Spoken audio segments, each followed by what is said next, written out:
This is a HeadGum podcast. Johnathan Braylock, James III, Jerah Milligan. What more can I say? You know what it is. Black men can't jump. In Hollywood. Black actors, man. Black actors. All right. Welcome to Black Men Can't Jump in Hollywood. Hollywood City. Blah, blah, blah, blah, blah. I was waiting for that. Yeah, can you believe it? Actually, that kind of fits this movie. Yeah. Well, so that was James III What? doing his gunshots. Well, last time I heard the gunshots, you admonished him. And so I was expecting that gag to happen. Well, no, so because what's been happening now is because they admonished me so much, I haven't been sure about whether or not to do it for certain But films. you haven't stopped. But there have been some where I don't do it and where I do something else. So for this one, though, I wanted to do the gunshots. Nice. I realized we also never introduce ourselves anymore, and that's because of James III. Wait, always been hold on. That's a lie, It's too. We always do been introduce ourselves, No, don't no. we? Don't we? Okay, listen, I'm Johnathan Braylock. I'm Jerah Milligan. I'm James III. I really feel like we do this every episode. I don't know. I have a feel like guest. we haven't been doing that, but yes, we have a special guest. Wait for it. In studio. Wait for it. Okay. You get drums. We get Oh, damn.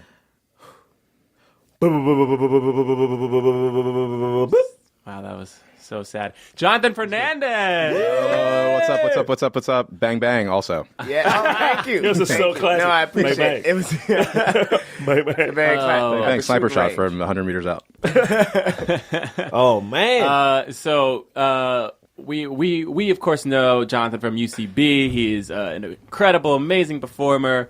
Wow. But he's also going to be What? one of the stars of the new Lethal Weapon television show. On Fox, y'all. On Fox. Sounds crazy. It Thank is- you for having me, by the way. This course. is Hey, man. awesome. What's up? You know, Yeah. honestly straight up chilling. you're straight to the man. Like, honestly, I haven't had a negative thought since I moved here from New York. Wow. wow. Yeah. We're in Los Angeles, by the way. Yeah, for our guests, we're still in Hollywood. I mean, maybe we aren't here while you're listening to this. So we are No, here. but Man, are we've here been now. taking advantage of all of the amazing performers that are out here, and so we're reviewing Lethal Weapon. I'm interested in seeing if you could still be your surly character. I'm talking to Jerah in the Los Angeles Sunshine. I mean, you know what it is? It's like, I like to be very passionate, so I feel Yeah. like passion transcends location, Does it, though? Wow. Because, I don't know, dude. enough sunlight and just... Wait, so who can I turn into? What would I? You're going to Who would I become I without? don't know. Your final form. I don't even know what that is. I don't know. You're going to What evolve is to my your final form. Frieza What is final your final form? form? You get a Frieza quote. If you get that, I love you. Yeah, of Dragon course. Ball. That's why you even said it. Z. Yeah, nice guy, Jerah. I actually just bought a Dragon Ball Z game on Nintendo DS. How is it? I haven't played it yet. Waiting for a special moment. Oh, okay. Yeah. In your trailer, when you're like, you know what? I got 20 minutes. Honestly, there's no that's time. true. Oh, Maybe this is TMI, but a friend asked oh, have you had sex in the trailer with my wife? I'm like, honestly, there's no time. Like, I don't. There's no thing of just chilling there for hours. oh wow. Yeah. I know you don't. I need hours to have sex. Yeah. I mean, who doesn't need hours? You gotta have a warm up hour. Wow. The sex Yeah. hour, then the D sex. You guys hour. are having some The some D-sex good sex. hour? the D sex. That's hour. why I don't have it too often because it takes too long. Too good. Oh man. This is a good way to start the episode. Listen, man. You listen, gotta talk about Connects sex. directly to the weapon. Well, it sounds like Jesse's got a lethal weapon in his pants. No. First off, And you John couldn't even- always judges. You couldn't even get through it. You couldn't even laughed say the it. whole way That's through how you it. know it's good. You couldn't even say it. I'm sorry. Just so you know, John is blushing all around. He literally said it and immediately started blushing and put his head down. Well, it's just that I've been really up on top of these puns, and I couldn't. That was a bad one, but No, it was great. No, And I actually never never apologize for a pun. never apologize. So, Lethal Weapon starring Danny Glover and Mel Gibson. This movie came out in 1987. Yep. Written by Shane Black. Shane Black, baby. The Black. wonder kind No. of his time. Wonder. Yeah, he Yeah, was. he was. He He really was. was. He wrote, just for people out there, he wrote directed and wrote, was it Iron Man 3? Iron Man 3. Yeah. He's doing the new Predator. Kiss Kiss Bang Bang. Yep. Oh yeah. Did he write the original Predator as well? He starred in it. He's He just- in it. he just I don't know starred if he in it. starred. Did he star in it? He's No. in it. Wait, he's who's I in think it. Arnold He's in it. Schwarzenegger. Yeah, I don't mean Arnold star. Sorry, not Schwarzenegger. star, but I mean he He's was in it. I think He was the in it. Predator starred in Predator.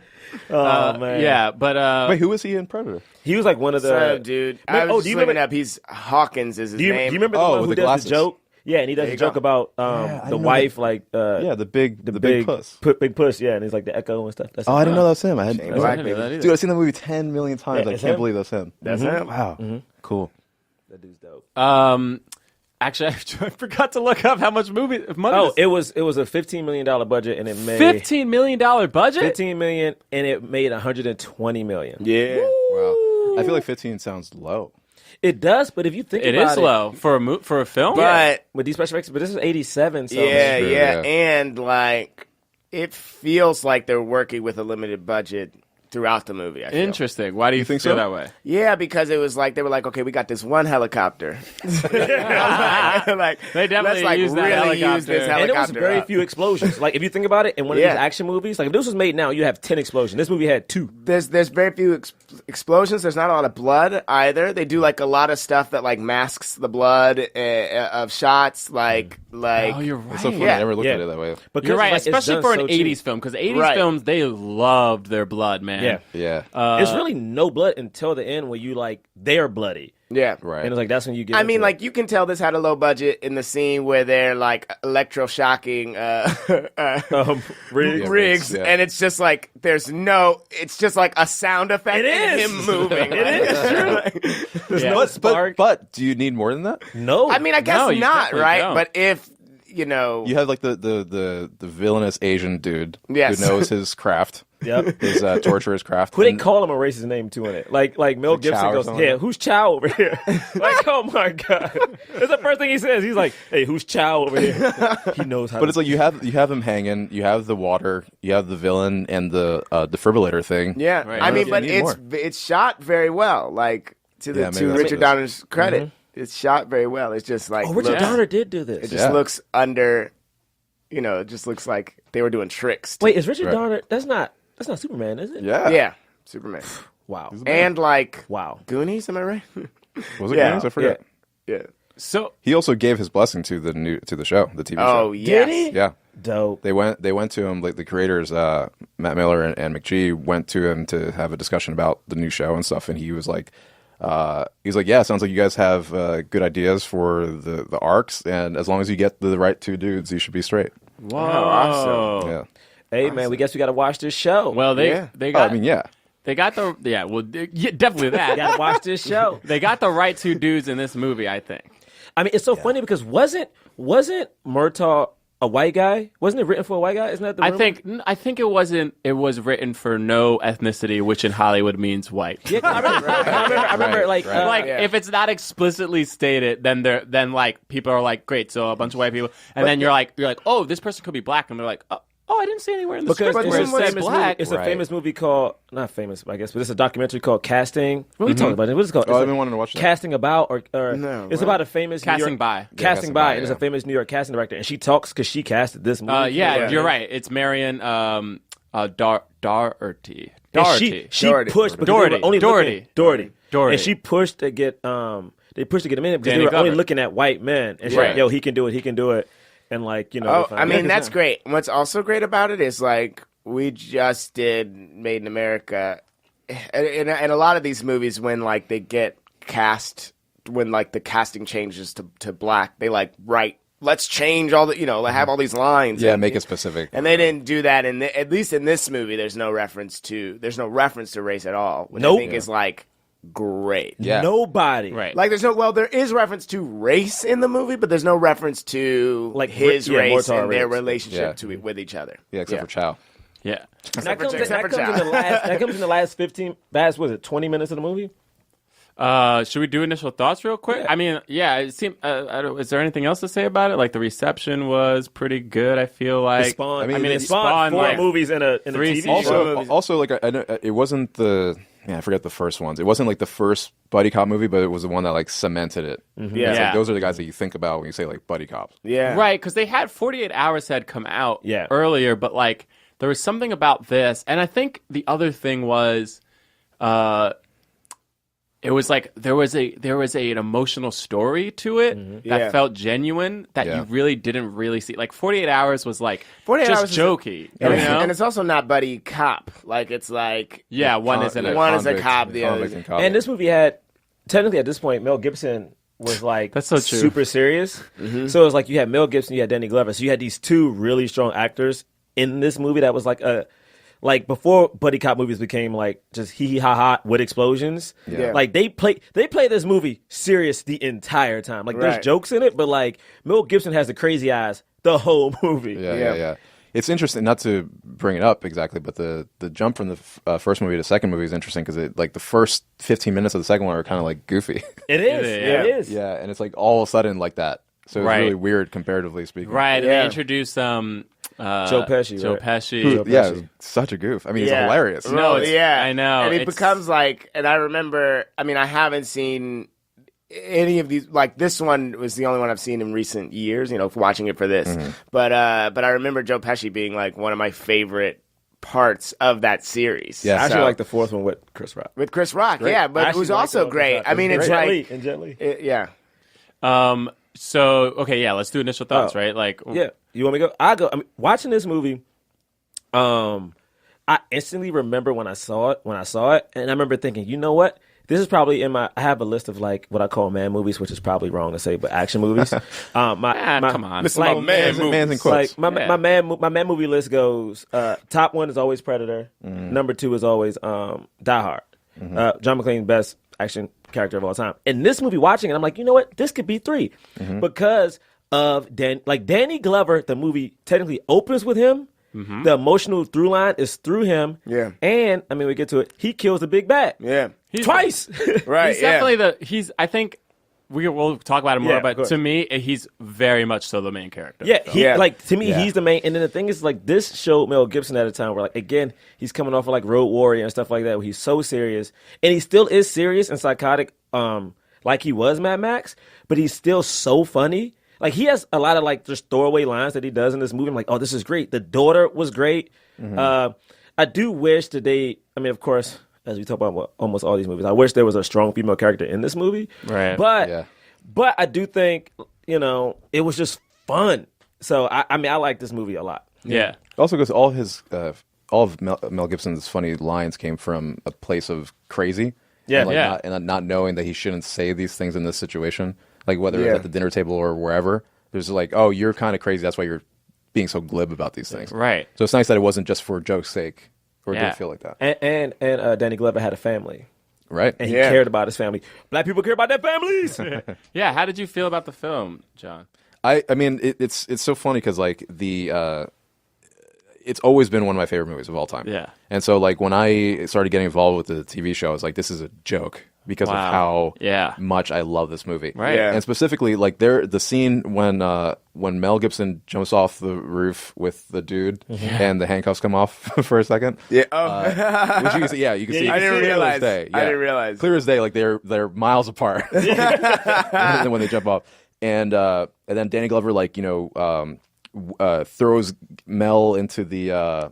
I guess like a defunct bakery or something like that. yeah. And he's like, "Man, do you really want to kill yourself?" And he's like, "What do you want me to say, man? That I have this bullet that's for me, and I'm gonna Yeah, kill myself, hollow whatever." point. Yeah, and it gets so crazy, and he's like, and he's like, "Put the gun in your mouth and do it right now," or whatever. Yeah. And like for me, it's always been like a masterclass. This is the most actory I'll ever sound in my entire life. A masterclass in acting and like in intensity, because he goes from like Mel Gibson goes from insane to like bored in like a millisecond. Yeah. When he's like they're about to do it and the gun's in his mouth or whatever, and then all of a sudden and then Danny Glover puts his finger in the hammer of the gun to stop it. Yeah. And he's like, "Oh, you really are crazy."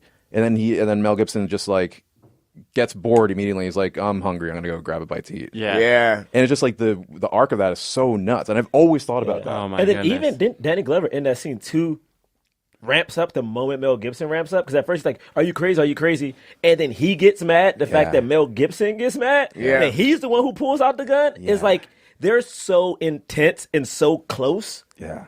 Yeah, that's And amazing. then, and it comes down immediately Yeah. to just like, oh, the scene's over.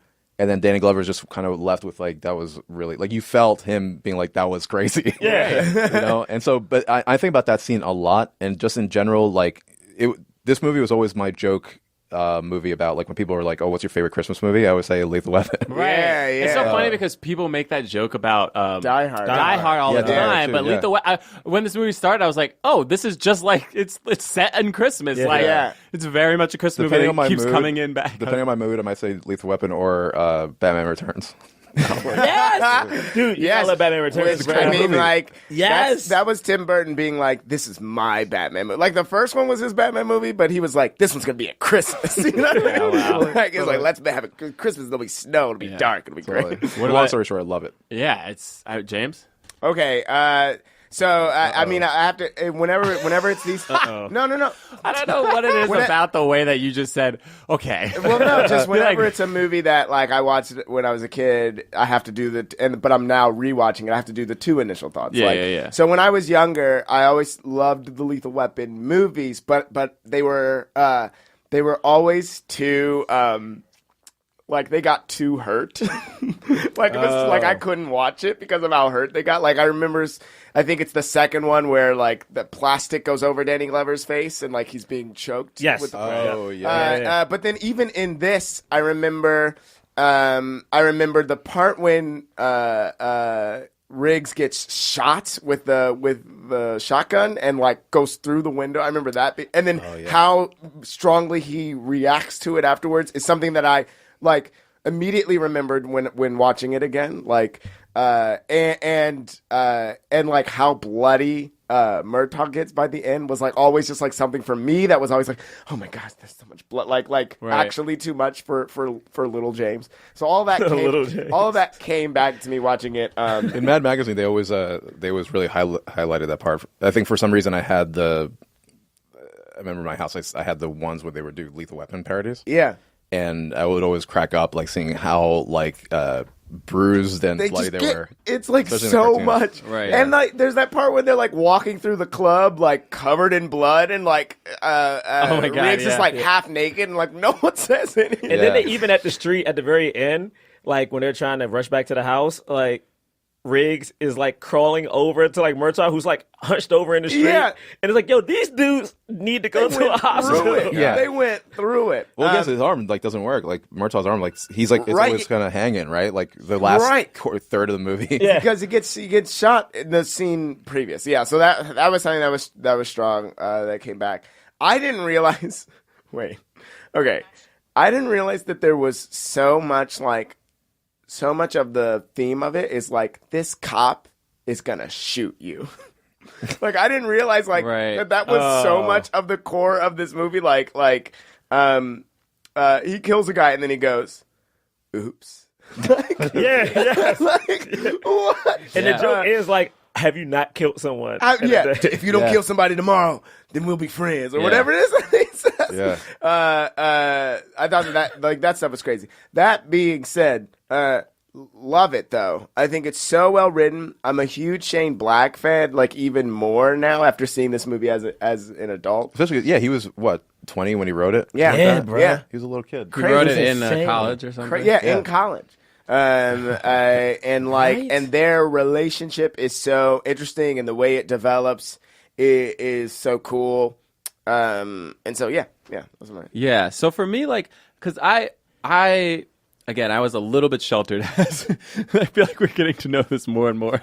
I was a little bit sheltered as a child, so like, I didn't really watch any of these movies. I saw them like on television when they would play them like on TV. Oh, that edited version? So it was like a TNT. very edited version. Like, I mean, I remember like do you remember the WB? Oh, yeah. The WB would show movies all the time, and I felt like this movie, like RoboCop, a lot of like those 80s movies, like I saw on television, so edited with commercial breaks, you know, and like I barely, like it's just very scattered memories. Like I remember scenes more so than like storylines. Like I remember the fight scene at the end I was like, oh yeah, I know this whole scene. Yeah, man, the fountain, the hydrant. Yeah. But first off, that last fight scene at the end is ridiculous. It's so ridiculous. Cool.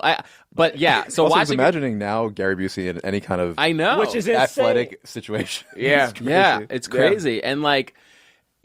But this movie was so great, and for so many different reasons. I will say, like, up top, like Jerah kind of mentioned this briefly, but like it wasn't doing anything for females, which a lot of these movies in the 80s don't. But like there was like this brief moment where the doctor who works at the police station is like yelling at the chief or the psychiatrist, and she's like, this guy is unstable, he like should not be there. And she was like very strong and powerful in those scenes, and I was like, this actress is amazing. She's like holding her own, and like that was cool. But then like they never show her again, like she literally disappears, and I was like, that kind of sucks, because I thought she was cool, gonna be more in the movie great too. character. Honestly, though, because if she is, then it's kind of like, why aren't they doing something about this man? Right. And it does feel that way. Like it does feel like they're like, yeah, he is suicidal, he is all those things. So like, why do they just let him? Yeah, and they like don't let Danny Glover's like Murdoch's wife have like any real character at all. She like is like there to kiss him, there to like cook dinner, and like there to be like and scream, but like there's no like, she doesn't get an emotional scene, like Neither does I guess the daughter fares a little bit better, but she's basically a damsel. Yeah, she's a damsel in distress. Also damsel in distress, and then the other thing is like she just likes Riggs. Yeah, which is very creepy. Like you for do no feel reason. like they're gonna develop it more. It was at times, and then they're just creepy. like, oh. I mean, I thought it was funny. Like, it was just like, oh, she's like, she sees this guy come over and she's like fawning over him, and like Danny Glover. Okay, so this is what I have to say. Danny Glover is I know Mel Gibson is really good in this movie. Danny Glover is so good. Yes, he is. And like, Mister. And like, in a way that I was like, again, like this happens to us a lot, but like, I was like mad that like, I know he works all the time, but like I still feel like he didn't get what he deserves, because like as much as like Mel Gibson is great and like really nails this character, and like this is after he did Mad Max, so like after so like all of them. Yeah, and it's not like necessarily a stretch for him to do this character. It's like a smart movie for him to do again. You know what I mean? Makes sense. But like Danny Glover, like his career up until this point, his biggest film was The Color Purple. Right. and he'd done a bunch of television shows, like guest spots and stuff like that. He'd done a couple movies. Another movie was also about like not slavery, but like, the black struggle, like it was like racist South. He was like in the racist South, like I forgot what the film is called, but like, so like he didn't really get to do too many of these roles where like his race wasn't a factor, like a real factor. You know what I mean? It was like he got to do a juicy role of just like that would have probably went to a white guy, but like this casting director was like, I actually think Danny Glover is great. She probably didn't even think too much. I mean, I'm sure she thought about the diversity, but was like, look, there's no reason you can't have Danny Glover, and I think he's an amazing actor. You should get him in this movie. Yeah. And like, apparently the story, I was just reading on Wikipedia, like the story goes like they flew them in together, and like within 2 hours, like Shane Black and like the director was like, yeah, this is it. Like they had found so many things in the script, moments where they were laughing and crying, like that, and the chemistry was just so on point that they were like, it's got to be these two, it's got to be this guy. I think Mel Gibson was already signed on. So like, yeah, that's really what struck out for me, was like how great Danny Glover was. And then the other thing that I have to say, and we can get into this later on too, but like Shane Black, like his writing was great. He makes a couple of mentions about police shooting black people. Yes, he does. That was like, I was like, whoa, this is in 1987, bro. Yeah. Like, this was like when it was still kind of like low key, like people weren't really talking about it before. Black Rodney people King. were?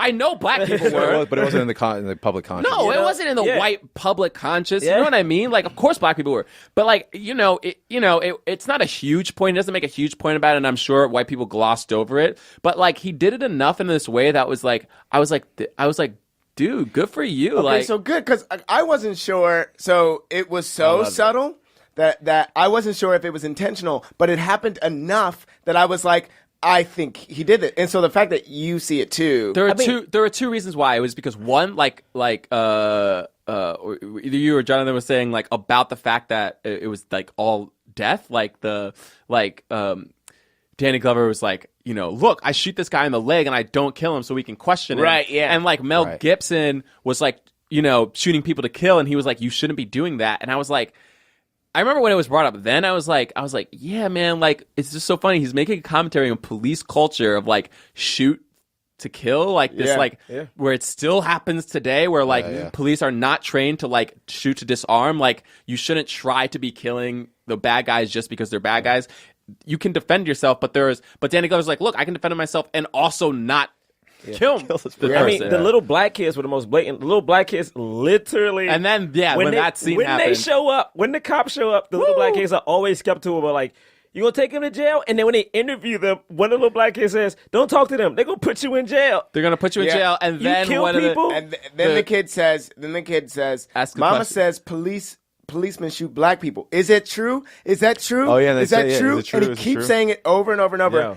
and Danny Glover He just gets no answer. Danny Glover just looks and is like, doesn't say anything, which I thought was great because he's like, I don't know how to respond to this. Yeah. I'm with you, little bro. Like, that's what In But my also, notes- like, I'm in, I got all these cops. I'm a cop, so. In my notes, I wrote that and specifically that Yeah. he doesn't answer is the most truthful moment that has ever been in any movie. It's so in, truthful, in dude. any movie. Anyway, so those are the things that really stuck out to me. But But then there were a couple others that I think are probably silly, and maybe I was looking too closely at this movie. well, do you want to bring them up now? Well, because they Yeah, kind yeah, of. yeah. Well, I guess we can talk about it later. No, I'll go talk ahead. about it later. What is it? Well, because they are later in the movie. They're like the end of the movie. Okay, yeah, let's bring it up when we bring get it to it. up when we get to I'll try to remind you. Like, so basically, for those who haven't seen this, you should see it. It's on Netflix. Like, all of them are on All of them Netflix. are- Yeah. which I think has to be looped to the show. I think, Yeah, right? It's got it. All of a sudden, it was all of a sudden. They're all on Yeah, Netflix. all of them. Which is great. But basically, it starts with Danny Glover's character. He has a family.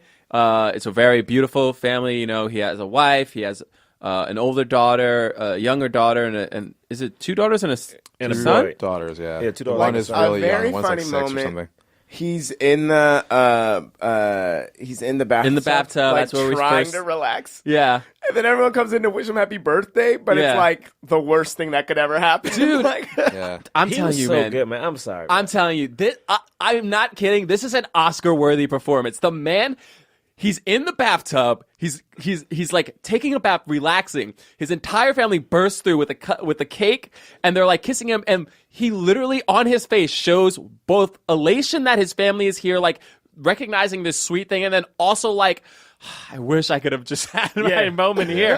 He does both. He does both simultaneously, which is so truthful and like it never happens. Actors never do this. Well, also, it's like the thing of like, especially in these kind of movies. And I remember saying like, I think what's so important about this movie is this movie hired I don't want to say real actors, but this movie hired actors, like actors who can cry, who can have an emotional weight, and still have them be in Complexity. an action movie. And Yeah. the script actually led to that. The mere fact that he's in this tub and then he gets happy, his family's there, and his oldest daughter, before she leaves, goes, "You have a little grin in your beard." yeah. And all of a sudden, very real. And then he looks in the mirror.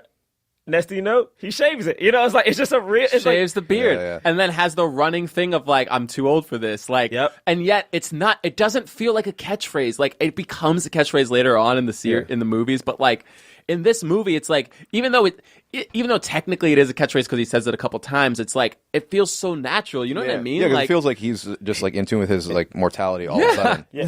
He's 50 because he wakes up. He He's 50 wakes years up as- old. yep. He's Yeah. 50, and like, I mean, his wife literally makes fun of his wife's cooking, and like, she literally drops the eggs, and she's like, "Don't step in eggs." He's like, "Oh yeah, why would I not think to why would I not think to watch out for eggs on the floor?" It's like little moments like that are just. You know, what's funny? My human. wife put like that. I've seen that scene 10,000 times, but right away she was like, she was so taken aback by the fact that the family burst into him while he was naked. right? Yeah. And I was like, I don't know. I feel like that's pretty normal to me. Yeah. No, but that was it was weird to me because I was like, wait. It's no bubbles. Like it wasn't even a scene where it was like a bunch of bubbles and he was chilling. Like this dude is just like naked in the tub. Yeah, I felt like I don't know. With my family, like I don't think we would ever like we weren't bath people, so Right. we didn't have this situation. But like I feel like we were like that wasn't as crazy to me, Right. And so it's just interesting to look at it that way. Yeah, to me, it like it defines who that family is, like right up top, without so having to close. say too much. You're like, I Yeah, get that's it. how close they are. Yeah, I they're get so this close. family. I get that he's really close with them, And so then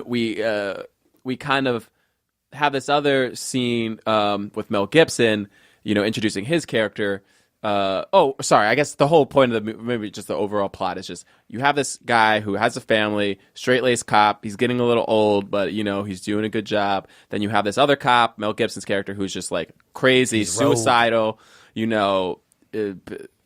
Getting shipped around. He gets partnered up with Danny Glover, and they go and solve this like heroin case that I don't think. Hey man, this movie didn't have a coroner though.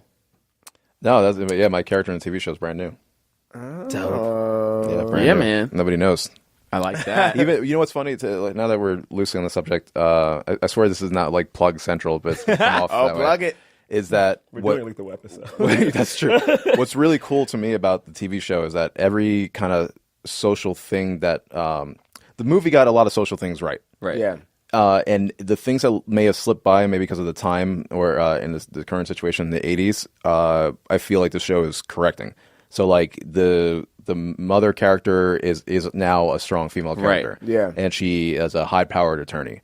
And Awesome. then the psychiatrist is around more, and you feel like she does have an actual influence on what's happening with the cops, and she's always around, and it's no longer just like I'm showing up just to say this guy's suicidal and I'm out. Right. It's like she's around, and like and that's how they're using it as a storytelling element, so you can find more and more about Riggs. Yeah. And then and also the I was talking about this at an interview the other day, where it's like for me the thing I'm most proud about is that like they are continuing the storyline of like these people just happen to be racially specific or whatever. Yeah. That's just what it is. Like we're just like seeing a slice of life of these people that happen to be black or Hispanic or whatever. Right. Like I never talk about my character being Latino. Yeah. Like the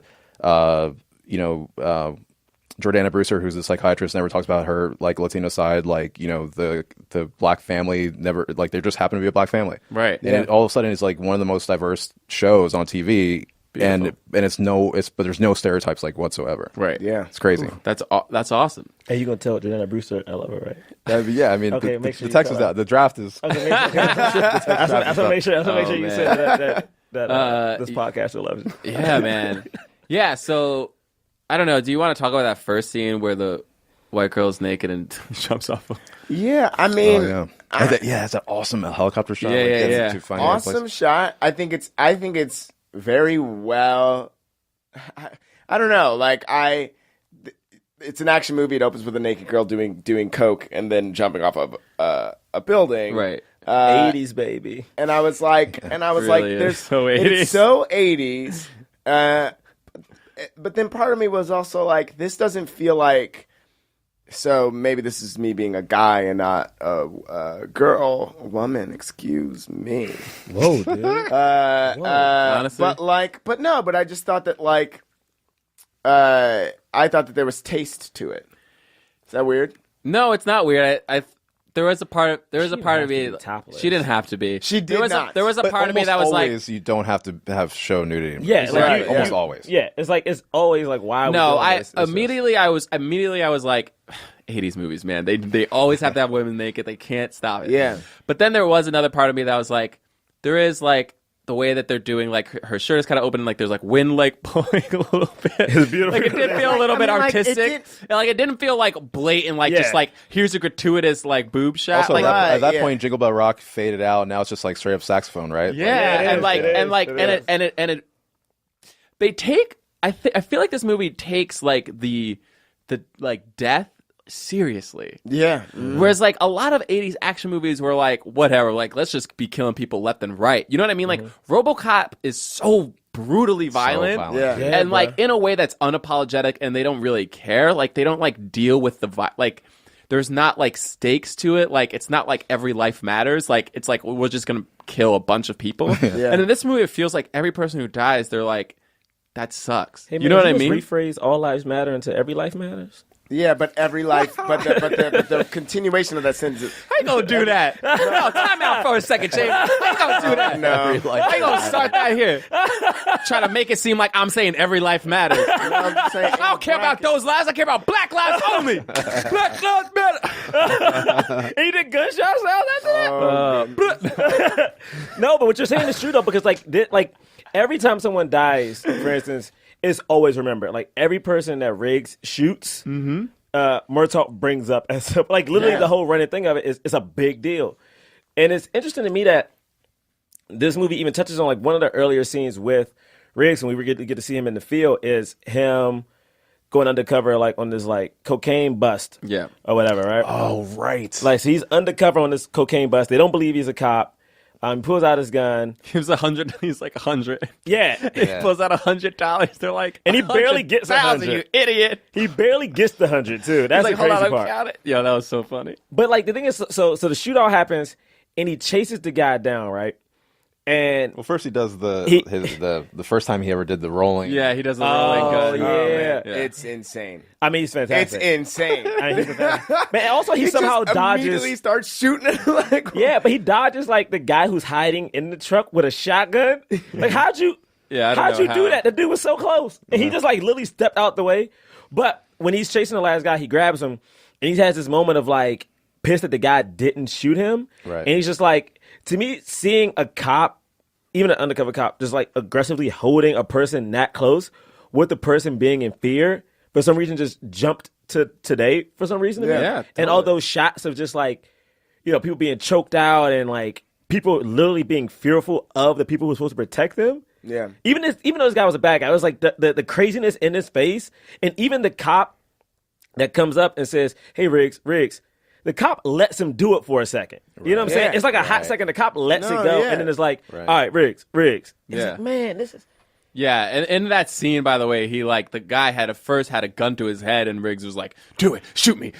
Ah! Yeah, He was Yeah. like, that's when the crazy eyes came in, Yeah. man. It was this scene where I got mad at my childhood self for not understanding that Mel Gibson he's Australian, right? Yeah. But for not understanding that, because his accent in just this scene in particular, like you're like, wait, you just said that. Yeah, it's suspect as shit. Yeah, he I was sounds, the same way though. I didn't know for years that he was Australian. but it now feels insane that it didn't Yeah, come out. obvious. It's so obvious. Like, yo, I'm listening to him right now. He's like, do it. You know what I mean? Like, he has like a line. You're like, what? Like, Yo, he got the classic what moment, a bro. weird voice that you just put in, by the way. We have a real Australian in the move watching us. and well, just- no, but I'm trying to do. I'm not trying to do an Australian accent. I'm trying to do. his Yeah, Mel accent. Gibson doing an American accent, which sounds enough. like that. Like, you know what I mean? Like it does. It Yeah, it has a weird twang. Yeah. Anyway, you guys. get it. Yeah. And then, I mean, wait, I don't know what else Can I happened. talk about not Mel Gibson, Danny Glover for a second? Yeah, let's talk as we go about- through it? Because again, like I like to call actors by their most popular movie name. So like Mr. As I will refer Stop. to him for the rest of the movie. Mr. For instance, in this movie, it's like he's so and it comes from the script, but he's so well written because to me this was the first time, and Desi, you brought it up, him just in the tub with his kids, and each one of his kids kisses him in the mouth, says happy birthday, and leaves. And like this dad, the next time you see him, he's coming down the steps playing with his kids, and his sister, the daughter's friend comes, steals bacon. He takes the bacon, eats it. He's super playful, super like he's a dad, right? Yeah. He's a dad. He also is a cop who cares about people. And to me, this was like he was. I don't even know what to call him because he wasn't the exceptional Negro in this movie. He was a dude. He was a and it was like just a regular guy, guy. and it threw me off because on this podcast we was like, "Oh, where's the doctor? Where's this?" We got it in this movie, Yeah. and it was jarring to me. It always made me be like, "What? If it worked here, Not only Yeah. that Where is too, it? but there are 30 years ago. several just black cops that are just there also like interacting with him, which Yeah. I thought was like something that was so cool about the movie. The fact that race wasn't a thing for so much of it. Yeah, and like I really like speaking to the normalcy of it. Like there was the moment where his daughter comes down, yeah. she's like, "Oh, I'm going out. This is my prom dress or something like that, right?" And she's wearing this like, a very lovely dress, but also like a little bit revealing. And like he's looking at her, but like instead of playing like the classic like "You're not wearing that" and like yelling, he literally is just like, "I'm like kind of like He just talks to stutters, like, himself, and it, yeah, And then he what is he? What is he? he mumbles. He goes, heartbreaker, or something like that, right? Yeah. Like where he's just like, Oh yeah, like something about his heart. Yeah, where it was just like this. That was amazing. It's a real moment, man. Oh man, Yeah, dude. really. Even him. One of my favorite scenes in this movie, because I think, and this again, Danny Glover, Mel Gibson, chemistry is so good. But Danny Glover, when he's rushing home after Riggs gets shot, he realizes like they're going to his house. He rushes home, sees a note they have the kids, and he gets the phone call. I advise you to wait by the phone so you can find out where to meet us. He holds the phone, right? And all of a sudden, and it's such a directing thing, the camera like slowly moves from the phone up to him. Riggs comes in, and you just see everything on his face.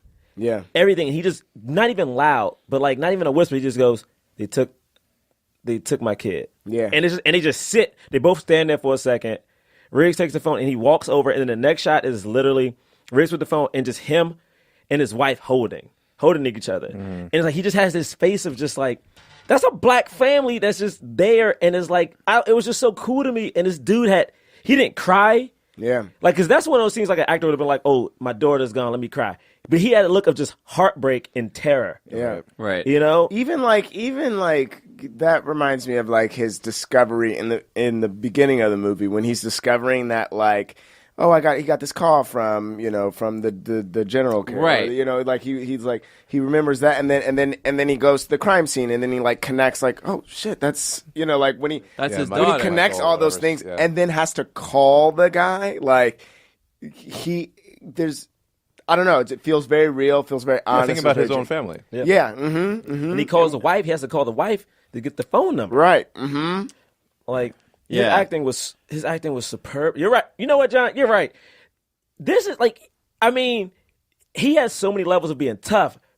Seeing a black man be vulnerable, to me, just seeing any man be vulnerable in a movie is, to me, very great to see. But black men are also were known to be so tough and to be so guarded and to be so protective. But to see a guy do all of those things, but also be vulnerable and cry, to see a man cry, to me is like such a moment, because that means he has let down his guard, Right. and everyone is watching it. You know what's interesting about it too is that his vulnerability comes from a place of high status still, where it's Yeah. not just like down and out character being vulnerable because everything sucks. Right. Where it's just like, no, he's vulnerable in a but he's still on top. Still on top. Yeah. Yeah.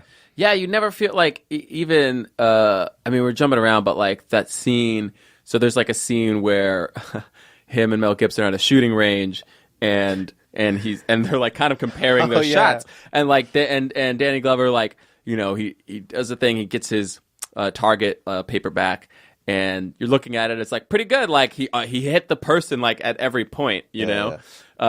It's like a little scattered, but it's all like on the person, and then like Mel Gibson gets his back, and it's like a perfect square box, like right in where the heart is, and like, but Danny Glover's like, it's like, okay, cool, like, hold on, man, watch this, like, and then he does it again, and he shoots, and he like directly hits the person in the center of the head. He's like, see, and Mel Gibson does it again, puts it all the way back. Yeah. You talk about that scene? That was so good at how long he just it was a wait. Yeah, he waits. Yeah, he did it in real time. And he whistles, but like it's just real time. Real time. Can I say, though, that what bothered me so much about that is then in the next scene, the helicopter's there, and he misses every shot at the helicopter. Like, he should have at least... You can't have him perfectly hit this target from all the way It's back. a moving target. And then man. he does... No, he should have got one hit in. Like, Target, just... it's the wind. It's the wind. I know, man. He was shooting into I'm sure he hit. up. I'm sure he hit the but helicopter. They made such a big deal about It's how true. good... The scene right before it, they made such There was a big- part of me. There was a part of me when the guy was like, "There's some bad news." I thought he was going to be like, "This gun hit my tank, and this plane, this cop is going down." Yeah. Oh man, We're trying to defend it so hard, but it is stupid. It is so dumb. it's just a fun scene. It's just a fun scene. But in the second movie, though, there's like he does shoot a helicopter down easily. Okay, well then there you go. I mean, because they set it up. Yeah. There's history for it. yeah, But So funny. just one more thing about Danny Glover, like, because John said, like, I watching this movie. When I think about like Mister's career, like I feel Danny like, Glover's I hate you career. so much It's not for this. Mr.'s career. It's Danny Yo, when I- Glover's what's career. Viola Davis's character in The Help? Like, could you imagine Yeah. he just Hey, don't do that. But that's basically what hey. you're doing to Danny Glover right now. Yep. no, I'm not. Yep. No, I'm not. Yep. No, I'm not. I know. The help is different. You're right. The Help is different. But Mister. still. No, you take that back. You take it back, John. It's I'm close, so man. mad. Yo, first off, don't ever watch. Have you seen The Help? I have not. Good. Don't Neither ever have watch I. it. Oh, really? Don't. Yeah. Anyway, Hey, man. if we get a guest that makes me watch that movie, I'm probably going to lose my shit. But anyway, when I think of Mister's career, right? So Mister had The Color Purple. He had this movie which made a bunch of money, right? And I feel like we know what happened to Mel Gibson after, right? He was already big, but Mel Gibson like became huge. Why you calling Mel Gibson, but you calling Danny Glover Mister? I know that's messed up. Braveheart. When we call him Braveheart. All right, fine, Braveheart. The problem is, this is my problem. The problem with Mel Gibson is that Mel Gibson has had a bunch of characters where it's like he could be Mad Max, he could be Braveheart. Anyway, also his name in The Color Purple is Albert. she calls him Mister. I know, but like, Bro, you're not even calling him by the character name. Hey, Whoopi call him Mister. There's this scene. Call him There's Mister. this scene in Roots when Kunta Kinte is strapped and they're whipping him and they're telling him that his name is not his name. You doing that to Danny Glover? Right? My goodness. Yeah, dog. Did you just? All right, I'm trying to look at his career. Yo, did you just do that to me? You got mad real. You did it to Danny You pressured me into call. You just pressured me into calling Danny Glover by his name. Yes, by his By his government by his name, mother bruh. given name. Dude, this got real. Who are? Fine. You just call him Murtaugh.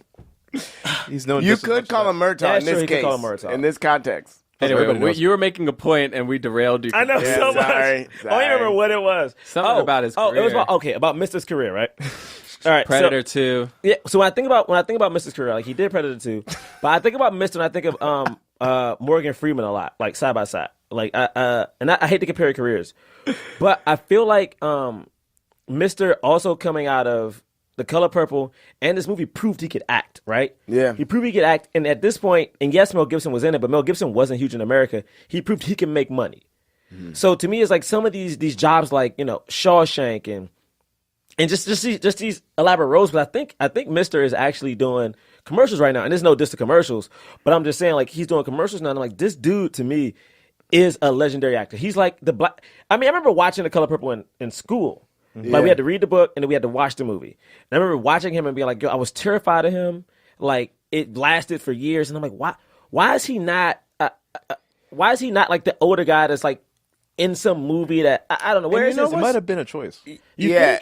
Possibly. It is possible. That Because he was in. I remember seeing him in Saw, and I was like, I felt like it was a comeback for me. Yeah. Oh, he was great in Saw. He was great in Saw. We've talked about like Angels in the Outfield. I'm looking at his career. right. Oh Angels in yeah, the he's in Outfield. I mean, but he's like so good in that movie. He's a smaller character in that movie. For sure. But like I brought up before, Gone like fishing. who was a household name like growing up, and like while Mel Gibson is a huge star, Danny Glover was more of a household name than Mel Gibson was in my household. Even though Mel Gibson was in way more movies, and that's probably just because He was black. He was black, and No, I'm just the only reason I'm bringing it up because I like John said. That is because he was black. He was no, so I mean, great. yeah, that's why I think it's to your point. Not problem. Yeah, but he was so great. Like, and the thing is, like, if you look at, just certain scenes, I know we keep jumping around, but like, even at the end, when like, he's never been nominated for anything, an Academy right? Award. What about he didn't get it for The Color Purple? No, bro. Bro, he No. was so good in The Color Purple. Man. Yeah, they didn't. It was like one at a time. yeah. Right. Whoopi got a nomination. They're like, cool. I mean, it's interesting because I mean, like this dude does such great work, and he has a catalog of great work, and yeah, of course, he has like those straight to DVD movies, like almost everyone legitimately does. But like, I don't think he's done those movies because like I legitimately don't think the career choices were as broad as like some of his white counterparts who are doing equal, if not maybe sometimes lesser work than he was. He You know did what I mean? Predators. He did Predators. yeah, He he did was Predators. Predators. Predator 2. That honestly is like the biggest, and then he did other movies. He was like supporting roles in other movies as well. Yeah. Like he was in the Royal Tenenbaums and like he's done but like wait. stuff. Like he's a working actor. He's been things, but like first of all, I looked up. Yeah, he was like 40 years old when when Lethal Weapon came out. Yeah. 40 something. Yeah. And like he's an older guy already. Yeah. Like so, he didn't have his prime wasn't too much. You know what I mean? Like even if you think about Predators, like he was already like he's like 40s, you know, doing like a very heavy action movie, but they didn't give him those like the George Clooney roles. You know what I mean? Like yeah, he wasn't getting that kind of stuff. But like a 40-year-old black man is old, right? Like and he's retired. He's retired. He's playing what 50 in this. He's playing 50. In the movie. And so my question, right? We've said this before, but like that we think that the true lead of the movie is Danny Glover, but the lethal weapon that they say in the movie is Mel Gibson. And Mel Gibson's right? first build. And Mel Gibson is first build. So like, I mean, I feel like that he is 40 in this, but like Tom Cruise just did the fifth. Well, most Mission of Impossible, our, and he's 50. Most of our action heroes are old now. Like, maybe you think like Tom Cruise, Will Smith, what is it? Robert Downey Jr. is in his 50s. Hugh Jackman Willis is almost in his 50s. kinda Bruce doing Willis is the oldest man alive, still doing action hero. How old is The Rock? The Rock is almost 50. Rock is 45. Whoa, for real? Wait, let me look. Wow, I think The it's Rock, like baby. Dwayne Johnson. I want to be devil's advocate for a second, but not in a. No, it's good. It's good. No, we No, need but I also it. don't have an example to back it up. But I feel like that whole thing, like there's plenty of movies. Maybe we could, synergize or something, come up with one. But like where you look back on them, you're like, why didn't this person blow up? Right. And the other person did. Regardless of demographic and like race and stuff. So I wonder, like, that's what I was saying before. Maybe it was a choice, or maybe maybe he just wanted to do things that were different that didn't like also propel him further. Or Right. I mean, like in Rain Man, Tom Cruise is like 53 or something, like playing a 53-year-old, and he's in his 20s or something. So Rain Man, what are you talking about? I brought that up because in this, Danny Glover has always been old, right? Yeah. But Oh, you but mean the in whole point of what we're talking about is that like 40s is actually not, you know what I mean? It's not that old for Hollywood. My thing about like maybe it was his choice is that one, it doesn't seem like he didn't do a bunch of sellout movies. Like he didn't do a bunch of movies that we would think of like, oh, he was just taking a paycheck. Yeah. And he also didn't stop working. Right. Mm-hmm. So like to me, it's like, well, it's not like he was like, I want to stop working and be with my family. And it also wasn't like, oh, I'm just doing these movies because I'm trying to make the most bank. He was doing movies. It's just like, I don't know. For whatever reason, they weren't as high as clout. Now, it could be that he chose the wrong scripts. That's very possible. But like, I don't know. Like, it wasn't the same. And also the fact that he was 40, I was like, my man was probably really, really, because his acting career goes back until, at least 9 years before this, he was doing TV stuff. So I'm like, this dude was probably very, very good then, and it took him this long to break. But and it happens with white people all the time, obviously. But it Steve happens more with Carell, African Americans, and then I we think found it out their does. ages. Like, was it? I remember there was this interview with Idris Elba, and Idris Elba talks about his struggle in New York when he moved to New York. Idris Elba said he did not get an on-camera job till he was 31, going on 32 years old. Mm-hmm. Wow. And then if you look at and the people that we think now are super young, I mean, not talking about Michael B. Jordan, but look at Chad Boseman. Chad Boseman isn't a young dude. Like I mean, I'm gonna he's 37. Matter of fact, he might be 38, 39 right now. My first whatever it is, my first major whatever it is will happen in my mid 30s. Same here. Or late 30s. I mean, if it happens at all, you know what I mean? We're already at that point. yeah, Anthony Mackie is close to the same age as Chad Boseman. He is in his late 30s. Yeah. Jamie Foxx is in his mid to late 40s.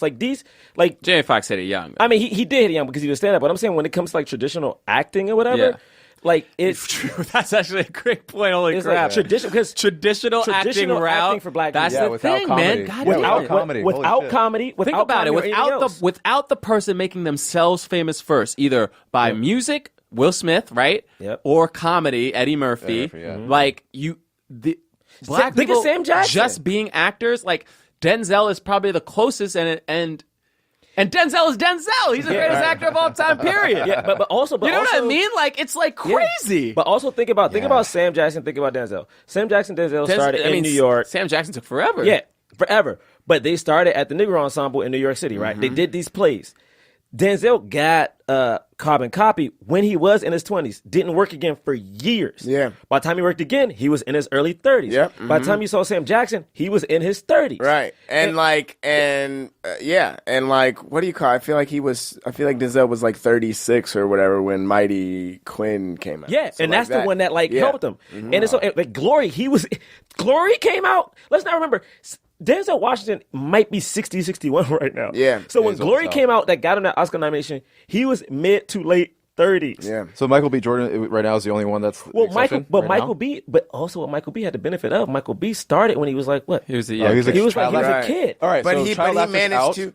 What's that? Child actors out. comedy out. But he also no, Who because you child got? actors aren't out because No, but I'm just saying. No, that happens for what? It's like Leonardo DiCaprio was a child actor. yeah, But- but it's rare that a black child actor makes the. It's rare that any child actor makes the transition. But what Michael B. Jordan has done is insane. But right? Except for Also, Michael- women, but that's only because They the look at Hollywood the- industry treats women like they only want you when you're young anyway. Yeah, right. Yeah, but also think about like I think Desi, what you were pointing at is like, all right, let's take the crop of like famous actors, right? Well, Okay. not famous, but working young black actors, right? Yeah. You take out, YouTube, music, being a child. Like I'm talking about like a child like starting from like you're 12. So Yeah, actors just- like in their say 21 to 30 right now. Who we got?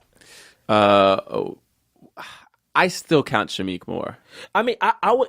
I think it's Wait, okay to we count. don't Shamik. count Shamik Well, Moore? Shamik No, we is a don't. YouTuber. I mean, not. I know. That's not. I just He's don't. not I a don't think his. I don't think his. YouTuber, though, yeah. right? I mean, he was, but I don't think his popularity really came. I Yeah, don't I think that's agree. why he got his I agree. shot. You know what I mean? Yeah. But either way, like we're hard. And you got pressed to- John Boyega. Yes, John Boyega. Oh, yeah. Yes, John Boyega. Thank you. I forgot about John Boyega. How old is he? He's young. He's right? he's very- 21. No. I think he's like 23 or. Oh, he's yeah, 24. and so like would we count him? Oh as no, maybe not actually. Maybe he is like 20. How old was he? He was like what 16 when he did Attack the Block Yeah, that came so- out. Do we count him though as a child? You're right. He may be 20. Child actor. Oh, because Michael B was like 15, 14. So.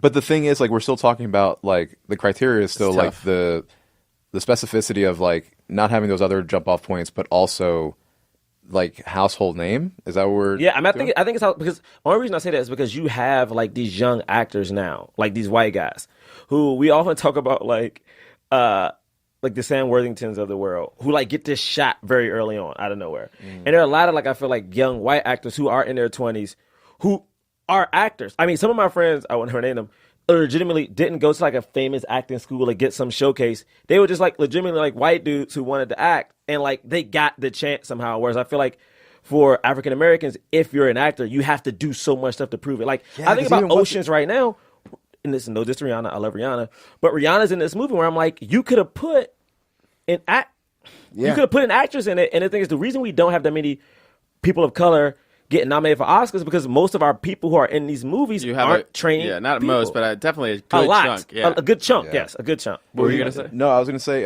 what's his face too. I'm embarrassed I don't remember his name right now. He's the one that plays the. He was Basquiat. And what? He was what? Basquiat. The What- Basquiat, the painter And what Oh. movie? in the Basquiat movie. Oh, Fucking what's his name? Who was also good he's in for the- you for knowing that. Yeah. No, What is- he's in the Bond movies right now as the new Felix. Oh, wait, is he? Who? Wait. Oh, he was in Shaft too, right? The new Shaft? No, he was in the old Shaft. don't think so. Yeah. Oh my goodness. Oh my gosh, he's one of the best actors of all time. I know, that's why- Oh my gosh. He was in what? He's also, if you look in the new version of Shaft, he plays a Latino. He plays like one of the Latin bad guys. Nice. Jeffrey Shaft? Wright. Jeffrey Wright. Totally. Jeffrey Wright. Oh, Jeffrey Yo, Wright. I'm Jeffrey so Oh, mad Jeffrey Wright is the that- bomb. Jeffrey Wright. That it took us that long. Wait, to why are we talking about But Jeffrey the Wright? reason I bring him up is because like Jean-Michel Basquiat is arguably the most well-known African American painter of all time. Got it. Right? Probably. And then they did a movie about him that Jeffrey Wright played him in, and that's a huge biopic. Yeah. You know, and Yeah. I forget the other people that are in the movie, but like, Yeah. but my point is that like that's a thing that usually propels somebody very easily into Yeah. the Academy Award category. Right. What's- But did he get a nomination? Has he ever gotten one? Similarly, what's his No. name said the same thing. Like Anthony Mackie was like, "How did I do the two how did I do the 2 Spike Lee movies that nobody saw? You know, like He won a Golden Globe for Angels in America TV miniseries. All right, sorry. Oh, okay. no, yeah, just Yeah, how do you win an award for something that nobody saw? yeah, Yeah. All right. Well, so that was a good tangent, but anyway, back to the movie. Basically, you know, they meet up. We're so early on. We got to wrap this up. Mel Gibson's crazy. They have this scene that we kind of briefly mentioned where, you know, there's a jumper. Mel Gibson just goes up there and basically is like, "Hey, man," like trying to talk him down. And then, you know, another good example of intensity. Intense. Oh, and, yeah. And going from 0 to 100 right away. Yeah. Of the guy, he's fucking around with the guy with a cigarette here. You know. Yeah, he's like, "Here, have a cigarette." Yeah. Oh, there it goes. Bye bye. Or whatever. The keys or whatever. But then when the guy keeps on Handcuffs still him, yeah. fucking around, then he's like, "Do you really want to jump?" And then immediately he's just like crazy. He's like immediately crazy. He was like, "You want to jump? I'll jump. Let's jump." And then he jumps, and you're like, "What?" And then you realize, and also because the other guy who was previously the crazy man in the situation was Like, just like, no. "No, dude." Like, He goes like, and then when they land, he's like, "Help! "This guy's trying to kill me." yeah, it's amazing. It's an amazing scene. Oh my god! And then they figure out that like that she was drugged, she was killed. You know, they go to like some place. They killed this dude. They're like, I guess that was it. Well, which is crazy too is that they were just kind of going on like a recon mission. Yeah, was recon. it. Like, let's just go talk to these people. Yeah, they see 2 women just having cocaine, cutting cocaine. Yeah, and then all of a sudden there's a homicide. Because the guy shot at them first. Guy though. shots at him first. The guy shoots at them. Danny Glover shoots him in the Sure. leg. He goes over. He's like, "See how I shot him in the leg and didn't kill him, so we can Right. question him now. So now go ahead, handcuff him. See." And then when he's going to handcuff him, the guy pulls out another gun. Right. And he's about to shoot Danny Glover. Mel Gibson kind of hits him out the way and like shoots him twice in the chest. twice in the chest. And then he like falls into And then he a drove. pool. Nobody tries to- That was like had a pool cover. Oh, yeah. Which is everyone's nightmare. Yeah, and then drowns, even though he was gonna die from those gunshots anyway. Had to. They went to try to save him. They can't. That's a terrible death, though. Dude. a man got horrible. shot in the That's the leg. thing. Shot and then drowned. Like he got shot in the and leg, then and he the chest says Oops. Yeah, oops. I never gone a day without after killing somebody. probably the worst death in the movie. So he he's just like- goes, "Oops." Plus, they have that great shot of the guy's death face, like wrapped up in the plastic. Yeah. Yeah. Danny Glover yells at him, and then later on apologizes. He's like, "You did save my life, though, so like, thank you for that." And they go to like, how do they figure out? How does he figure out that the general is involved? Because he starts being sketchy. So Yeah. Because he goes talk to him, and he's like, "How did you know? Like, why did you want me to get your daughter out Yeah. so bad?" But wait, but the reason why he does that is it's after the explosion and the Oh right, because they he think goes they home. feel like the woman who was a prostitute who talked to the cops and said I saw the whole thing. They figure like actually it seems like she was a part of this. Right. Yeah. You Yeah, know, 'cause he finds the explosive device. yeah. It's like very. So they go to her house sophisticated. and they have that very cool shot where they're like both walking to the house and then it explodes. Yeah, yeah. And then we get the black. And they're like, "Huh, pretty thin," because they're saying like it's a pretty thin theory. And they're like, "Yeah, still a pretty thin theory, huh?" Like clearly this woman was involved, yeah. and they got killed off. As long Yeah, as he finds the sophisticated explosive device. Exactly. It's like, this is something that's not just and on then the Right. the street. Goes kids, to the and the kids general. also notice Mel the Gibson's tattoo. Army tattoo, tattoo. the army tat. the army tat. and then after that, that's why he's goes up to him and is like, "What?" You're not telling me the whole story. not telling me the Yeah. whole story. He's like, "Yeah, man, it's freaking heroin. We've been doing," which is a real thing, by the way, right? Like military people like bringing in heroin. It's Really? If you really think about Really? it, oh yeah, Because that's what how- Frank. yeah. That's what Frank Costello or whatever the American Gangster. Gangster, that's what he kept Denzel. That's how he did. He did it, word. but he wasn't the only one who did it. Yeah, yeah. But He yeah, put him in the caskets. I mean, this is the thing. This is the whole thing. Like black people say all the time is like, we didn't go to Colombia and get drugs. Y'all brought that stuff into our Yeah. communities and then used black people to tear themselves apart. And like, we paid for it. sounds like a conspiracy theory because it's so horrible, but it's true. Yeah, because I mean, think about it, like they always. Like, It's almost so in every weird how movie- awful that it is true. But yeah, but think about it. Like, yeah, no one just wakes up with like a Colombian connection. You know what I'm mean- saying? Like, that's just not The a. military did it. It's the thing is, Ex-military. what's great, and I've said this already. I just want to say it again because I'm thinking about it. But like, I've heard that over and over. Like drugs were brought to America, blah blah blah blah, and it was always like, yeah, I mean, I guess I get. But then like just the way they explicitly say it in Straight Outta Compton, where he's just like, I don't know. Do I look like I know anyone in Colombia? Like, it's there's a great film called Kill the Messenger that talks about a writer for a newspaper, I can't remember the paper, and he literally finds out about it, has documents, and then people break his like tear his life apart for wanting to break this information out. Like he finds out like specific people from certain military factions who are bringing things into South Central in particular, and they like tear his life apart. Crazy.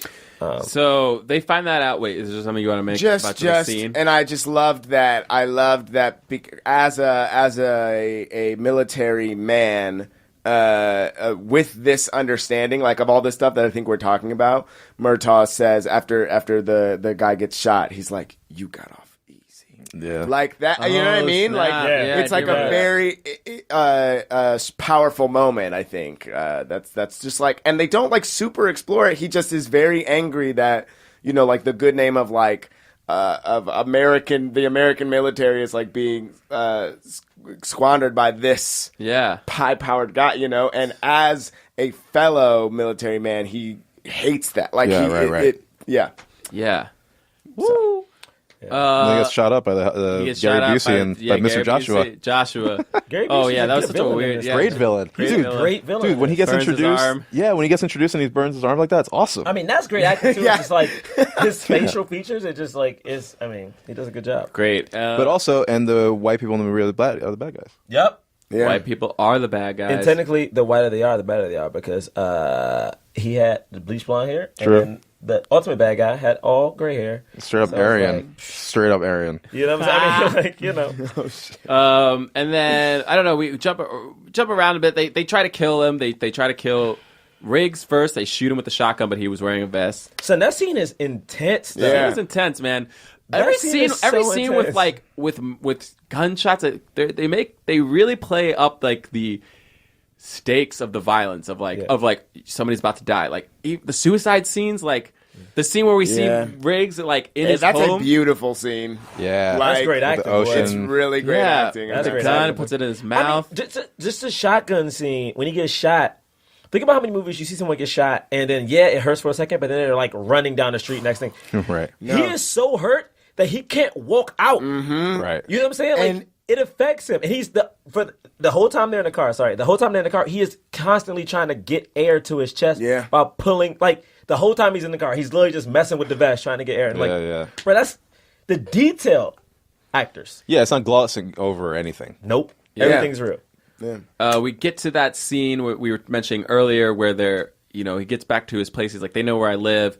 There's a note that says, we have your daughter, So then they kind of devise this plan where they because they think that Riggs is dead, they drop him off like in the middle of, they're like meeting in the middle of the desert. Yeah. And they drop him off early so he has a sniper and he, what do you call it?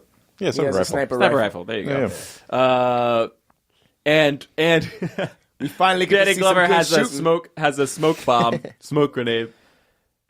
So That this whole thing, that's so legit too. Like the way they shoot it, because it's just like this. The locale is already amazing. It's so amazing. And then- and then the that thing- shot where It is like cheap, where boy. he's like standing and like the cars are coming to it and you just see that intense heat. Like Yeah. Oh, so The good. build up Isn't to that it really is so the strong. buildup is so strong. And he's just standing. And again, they hold on that shot.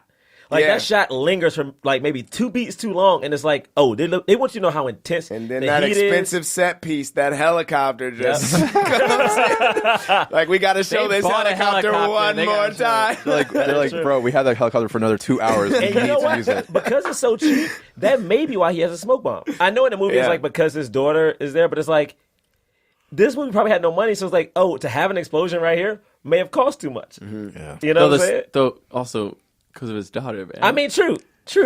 Well, they do. I mean, they're like, he wouldn't, they say He it, wouldn't they're have like, exploded. I know, like I'm just they saying, risk. it's a His good way daughter to would have justify. died. It's a good way to justify not having. You know what? Fine. No, it's just like a really great plan. I was thinking about it. I was like, dude, that grenade is dangerous. He's gonna kill his daughter and himself maybe. And then when he threw it, I was like, how is everybody not dying? And when it exploded at first, I was like, that's a weak grenade. Grenades are not that weak. And then I was like, oh, it's a smoke bomb. Oh, that was really smart. Oh, now he's gonna snipe everybody, and that's why Danny Glover's not gonna die. Well, here's the thing: the guy that gets Riggs in that situation, like when he's looking through the scope, does that guy? Do they know? I don't understand how that happened. He's the at all. big bat. Like he's the head guy. He's the main guy. I guess they were trying to say. I guess they were like saying like this guy was smart because he was also a general or something. Like he was smart enough to know. No, but I mean, him actually getting caught when he's trying to snipe. Right. Does he gets caught because they send someone after him? I have no once idea. the shots are fired, they're like, oh, the guy must be over there. He does say general, so it's he knows. Riggs at some point, right? No, Like, That's what Joshua says. yeah. Busey knows like it's Riggs, but like I don't know how they got to him Out of nowhere. without him hearing that approaching or anything. Well, like, the other thing is too, it's like his actual vision of the situation. Like he's I don't know, 200 meters out, right?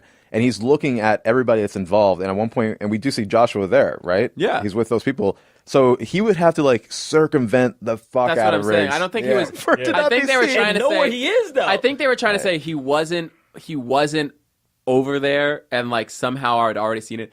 I will say the one thing that could make sense is that when the chopper was coming, when the chopper was flying overhead, they saw What him. about all the dust though? Like that, No, I'm saying like when they were just flying towards him, maybe somebody in the chopper was like, "Yo, there's spotted him." there's a maybe. dude right there." But I don't know if they did that. Why wouldn't they just go after him first? That was like the one part I was like, "This is a movie," and like it had to happen, but it didn't make any sense. But the thing is, what's great about movies like legit movies that are actually good is that you only think about those holes like after the 10th You time forgive you see it. It's just like whatever. analyzing. It's And like we're whatever. analyzing it. Yeah. Who cares? I thought about it in the moment. I was like, I don't give a crap. This is a great movie. Yeah, this movie had 3 potential endings to me. Like it could have ended right here in the desert. Could have ended in the desert. Didn't. It could have ended the next tortured. the torture scene. Where and like, then after when he gets saved. yeah, and then they go to the street, and then it goes to the house. Yeah, like, great. yeah. And it's like, and it doesn't feel. The reason I bring that up because it doesn't feel too long. Like I remember watching Bad Boys 2. Oh God! And Don't thinking talk about like Bad Boys 2 right now. Sorry. Oh my God! When they go to Cuba, When they go to Cuba, and I'm like, yo, this is a long beat. Like this is so unnecessary. it was like a whole nother. Yeah. Yeah, oh, whereas this God. movie does 3 different locations, almost feels where right. it could have ended, and it felt perfect. And it didn't feel like they were. It didn't feel gratuitous. It felt like the normal playing out of the story. It's like anyway. Yeah, you need the last fight with Busey. Yeah. I mean, do you want to talk about the fact that Danny Glover gets to kill the big? Oh my goodness! Yes. bro, y'all know I noticed this. Not only does he kill the big bad, and he purposely like the thing that's so beautiful about it is that he's on the street. Like he should go to the hospital. Riggs says, "Are you okay?" Because he's been tortured. They've both been tortured. Tortured. Right. Been. Riggs was tortured with electricity. Yeah. He was tortured just by punching pummeled, him. yeah. First off, they him. beat up the black dude. What are you talking about? I'm saying, do y'all realize that did you realize the torture of like the white guy he got electrocuted? But somebody the might. black dude got beat up. Yeah, but somebody or some people might argue that the electricity line is Electricity's worse. Only reason I'm saying is that the black man got beat. All right. It is. It is. I mean, it is. You're stating a fact. You are stating a fact. I don't know what your Black man got intention with the beat. fact is. I don't know what you're Yeah, implying with the fact. But you are stating a fact. All I'm saying is that when you see Mel Gibson got tortured, right? But Mel Gibson still looks very pristine, right?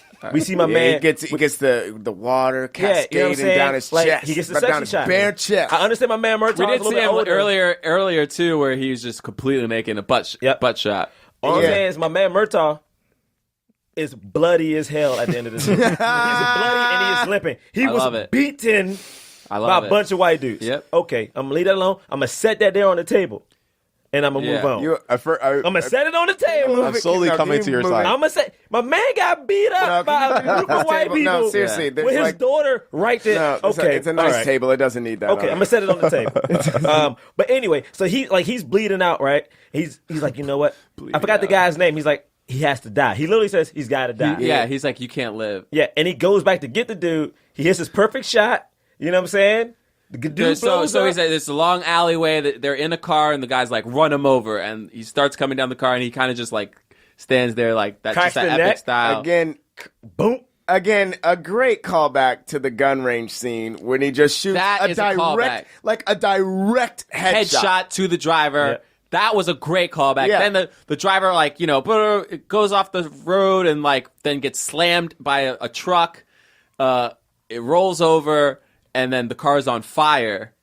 And there were grenades in the car for some reason. Yep. And so, Grenades and cocaine. Did they explain why there were grenades? Just grenades I mean, and cocaine. the army people, they always Why were there have grenades in the car, though? Bruh, If you're in the army or whatever military, you have to carry grenades at all times. Oh, is that a thing? No, it's not a thing at all. And he's like trying to get them. He's trying to like put out the fire or something. It's No, yeah, he's it's like trying literally to get them. yeah, it's literally only so that the car can explode. Yeah. Like, Yeah. I mean, it's great. It's a great explosion. Big bad guy, black man killed him. Kills him. So you know what I take it as? The guy who beat him, he killed. And not only does he kill him, but he laughs at it after it's He literally laughs at the whole situation.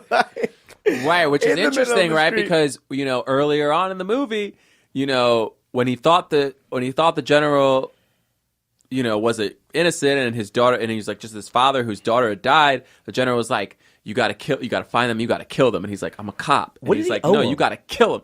He owed him because his he life. saved his life, right? Saved his life in the war. Wait, but that's not the same character, right? No, it's not. But I'm just no, because he gets killed by the helicopter. That guy gets killed by a helicopter. Yeah. because he's about to spill the beans. Right. Because he's about to spill the beans. And then And then now we flash forward, and he's like, we flash forward, and now Danny Glover's character has just killed somebody. He said that he had to die. He killed them. He's laughing at it, right? There is a role reversal now. He's laughing at it, and so then we get to the final fight scene with Gary Busey, who's the main henchman, and Mel Gibson, and they're like, this they scene is catch so him. They catch him, and they're like, all right, let him fight. He killed two of our officers. I don't remember when that happened. Maybe I missed that part, but I remember he was like, oh, remember in the car outside the house. Remember oh, he got that's to the house? right. Oh my God, you're Outside right. the house, he pulls up. You're and right. Just He just shoots him. point So he's like, yeah, he just killed two of our officers. Let it go. Like, so basically, all these cops have surrounded Gary Busey, and there's just Gary Busey, Mel Gibson fighting in the water. That's Two insane. all special man. I mean, this forces is dudes. insane. The stuff that cops do in movies, like, But you know what, though? They You know what, take- though? I don't know how much this happens in real life. I'm guessing I think it it's does. real. Yeah, because like in interrogation scenes, like you see, that's an old trope of like let him do his cop thing. Yeah, let him. especially because this guy had a transgression against other cops. So it's like let him get his just Yeah, desserts. it's like take the cuffs off. We're all here. Turn the camera off in the interrogation room. And it's like, Always. oh, and then all they have to say is, Always. oh, he was resisting arrest. He came after me. But wait. That's the thing about it about this movie that I really liked was that they weren't going to turn a blind eye to it. Murdoch kept saying, I take I'll full take full responsibility. responsibility. He kept saying it. I take true. full Didn't just say it once. responsibility. They didn't treat it lightly. Yeah, not at all. They Didn't treat it lightly. They're like, this is going to happen. And then the thing that I think is so beautiful is that he beats him. He finally beats him down. Like it's a very great fight, and Mel Gibson gets beat up a lot, but he finally kind of beats him, and Danny Glover is like snap his neck, like Yeah. he's like, kill him. He's like, kill him. kill him, break his neck. And Mel Gibson has been killing people throughout the entire movie, and then he's like, no, he's not worth it, Yeah. and he lets him go, and he doesn't kill him. But this next scene, this next scene is so cool to me, and it's not saying because they kill somebody, but like the fact that like these two dudes are now clearly family. They're and family. He has the big coat. and They he grabs exchange their moral codes. Yeah. They're like one, and then Garrett Busey grabs another cop's gun and points it at Danny Glover. and both of them turn around. Bop, bop. Slow motion. Boom. Slow motion, the water still cascading down from the hydrant. Kill 'em It's so together. great. The lights only from the cop cars are shining. It's so great. Okay, And the wait. helicopter. That was another helicopter. It was the cop copter. They're not saying It was the same one, bro. They just did a page job. It was the Like same we're one. gonna get the most use out of these That was helicopters. Joel man. Silver's personal helicopter. Wait, is there? But wait, so there were two other moments that I thought referenced black people and their relationship with the police that I thought were very interesting for this movie. And this might be overanalyzing it, but it happened at the end, so I just want to bring it up. All right. So they both get out of the club and they're like shooting, right? They're just like both out. Riggs has a pistol and a machine gun. He's running down the street. A cop comes up, stops Murtaugh. It's like, "Yeah, put your hands on the head. Riggs just left, but the cop goes to Murtaugh Yeah. only. And he's like, wait, I'm a police officer, blah, blah, blah. Then later, Riggs is running down the street with the machine gun, and the cop goes, hey, buddy, what are you doing? And he's like, I'm a cop. I'm a cop. He's like, okay. Oh my God! bro. I didn't notice the first one that you mentioned, think but about I that. did notice when he got a machine gun in his hand, his like shirt is open, his like chest is out, and he's like Madman. And the- clearly a madman, and the cop literally is just like, hey. Yeah. doesn't have his gun drawn or anything. He's just like, hey, and he's like, I'm a cop, and he's like, all right, cool. And the reason that it feels intentional is because I'm like, no, this dude ain't cool. I kept rewinding it to see if this happened, but I think that he says, all right, go ahead, and then Riggs immediately says, all right, go ahead, after like he knew that was what was going to happen. Like That's he deep. knew that it was going to be fine for him to go. All he had to fine, do was yeah. just say, I'm a Wow. cop. I didn't think about that at all. That's deep. Yeah. Anyway, Here's a question. Yeah. I wanted to ask, like, how differently would we feel about this if the roles were reversed and the black guy was the crazy guy? guy? I wouldn't want the black guy to be the crazy guy for some reason. Because then it's I'm like, glad that the black guy wasn't the crazy guy. I same think. here. because then at the end he'd be reformed black. Like it's like he learned that he didn't learned have to kill. from the white guy. I like him being the higher status. I mean, it would be Rush Hour, kind of, right? Like, yeah. like that's the closest movie that I can think of that's like, I mean, in Bad Boys, they talk about these same things throughout, but the two of them have flaws. But in Rush Hour, right, like, Chris Tucker's character is he's the loose cannon. He's like, and we've talked about this before on the podcast, but like, they treat it in a way that's like his insanity has, or his off the hinges has consequences that he then has to, but it's not reformed black guy because I think it's time for a swirl. Uh-oh. So I mean, I don't know if you know, but a swirl we like to point out when like a lead black actor's in a movie with a white female lead, did he get a sex scene? You know what I'm saying? Mm-hmm. But you know, I've been thinking about different things. You know what I'm saying? So I'm still continue to do swirl, but I was thinking about something new. You know what I'm saying? Called Black Girl Magic. You know what I'm saying? Mm-hmm. For instance, I'm looking at this movie. interesting. Yeah, I'm thinking about this movie, for instance. And I realized I hope sometimes you're we not have these gonna- movies. Okay. We have these movies. No, hear me out. We have these movies, right? And there's a black woman in it, and then she gets nothing to do. Mm-hmm. Like this movie, the wife is in this movie. She literally gets nothing to do. Mm-hmm. So, okay, I just want to add a scene. I want to give her an Oscar-winning scene, if that's cool. All right. Okay. It's an Oscar-winning scene. All right. So, they come back to the house, Riggs and Murtaugh. Yeah. All right. The daughter's kidnapped. She doesn't know it yet. All right. The whole movie, Murtaugh's been like kind of just tossing to the side. She comes down the steps. Hey, tell me what's going on. Smacks him in the face. Right. Smacks him in the face. Tell me what's wrong. Damn. Yeah, I mean, like, she get into this. Tell me what's wrong. And all of a sudden, he's like, they took our daughter. And then she has the moment where she takes that in, breaks down, and gives one of those Oscar-winning speeches of like, I trust you.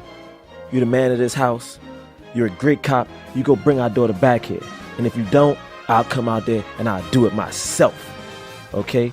All right? And then she pushes him and says, get your ass out of this house and go get our daughter. You know what I'm saying? And it's a moment where it's going to be like 5 minutes because I didn't write it yet. I won't You write could it out, use a but- rewrite. You know what I'm saying? I'm going to use a rewrite. You know what I'm saying? Just give her. To me, it's just so frustrating because you look at these movies and they just have nothing to do, man. Yeah, this great actress, maybe. I don't know. I haven't The seen women it in yet. general. Yeah, Yeah. Although the psychiatrist was in, what, she was like Babysitter's Club or something. Yeah, I think she had a. She was she also in She was like the mom in like every 80s movie. Yeah, but yeah. So like I didn't want to do a swirl because I felt like I liked the fact that it was a What black did you family. call this?